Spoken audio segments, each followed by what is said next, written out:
अभिभावक, बिहार प्रदेश कांग्रेस कमेटी के पूर्व अध्यक्ष, बिहार विधान परिषद में कांग्रेस पार्टी के नेता आदरणीय डॉक्टर मदन मोहन झा जी, इस मंच पर उपस्थित हमारे बड़े भाई, बिहार प्रदेश युवा कांग्रेस के अध्यक्ष रहे, बिहार प्रदेश कांग्रेस कमेटी के उपाध्यक्ष रहे, बिहार कांग्रेस के वरिष्ठ नेता आदरणीय राजकुमार राजन जी, इस मंच पर उपस्थित माननीय औरंगाबाद से विधायक साथी आनंद शंकर जी, इस मंच पर उपस्थित बिहार प्रदेश युवा कांग्रेस के जुझारू अध्यक्ष भाई शिव प्रकाश गरीबदास जी, आदरणीय अनीता जी, रूपम झा जी, यहाँ पर उपस्थित हमारे साथ बिहार युवा कांग्रेस के कार्यकारी अध्यक्ष रहे भाई दौलत इमाम जी, अशोक यादव जी, अक्षत जी, युवा कांग्रेस के सभी साथी करुण पासवान जी, निशांत जी, ईशा यादव जी, पूनम जी, यहाँ पर उपस्थित आप सभी माताएं, बहनें, बुजुर्गों, युवा साथियों, जैसा कि आप पिछले कई वक्ताओं के माध्यम से सुन रहे हैं कि राजीव गांधी जी का इस देश के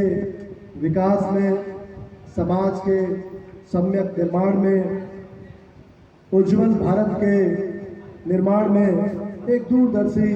नेता के तौर पे, प्रधानमंत्री के तौर पे बड़ा योगदान रहा है। साथियों, इतिहास को समझने की ज़रूरत होती है। भविष्य के निर्माण में इतिहास को की तरफ देखना, इतिहास को पढ़ना, इतिहास को समझना खास तौर से इस दौर में सबसे ज़्यादा ज़रूरी है, जब यहाँ पे एक ऐसी राजनीति चल रही है जिसमें आपको गुमराह करने की कोशिश की जा रही है, जिसमें आपको भारतीय जनता पार्टी और आरएसएस की तरफ से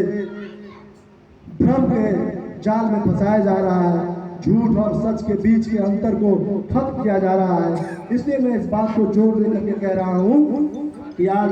आने वाले समय में 2024 में लोकसभा का चुनाव है। पिछले 10 वर्षों से हम सब लोगों ने झूठ का एक माया जाल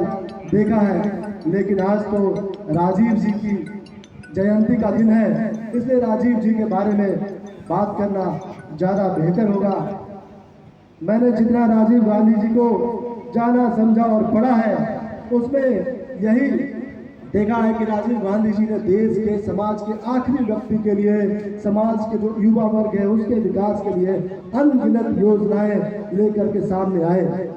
मैं आपको बताना चाहता हूं कि इस देश के प्रधानमंत्री, इस देश के मुख्यमंत्री को ये अधिकार नहीं है कि वो अपने हस्ताक्षर से, अपने सिग्नेचर से, कोषागार से पैसे की निकासी करा सकें, लेकिन राजीव गांधी जी ने पंचायती राज के जरिए, संविधान के 73वें संशोधन के जरिए पंचायत के मुखिया को यह अधिकार दिया कि वो अपने हस्ताक्षर से, कोषागार से पैसे की निकासी करके देश का जो अंतिम व्यक्ति है, जो गांव का जो भारत है, उसके विकास के लिए अपना योगदान दे सके। साथियों, आपको पता है कि युवाओं के भागीदारी के लिए भारत के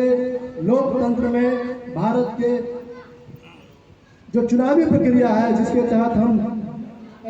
विधायक और एमपी को चुन करके लोकसभा और विधानसभा में भेजते हैं, जहाँ की कानून बनते हैं, जहाँ के नियम कायदे इसलिए बनते हैं ताकि समाज के विकास का जो रास्ता है वो निकल सके। उन्होंने 21 वर्ष के बजाय 18 साल के युवाओं को मताधिकार का उपयोग, मताधिकार का अधिकार दिया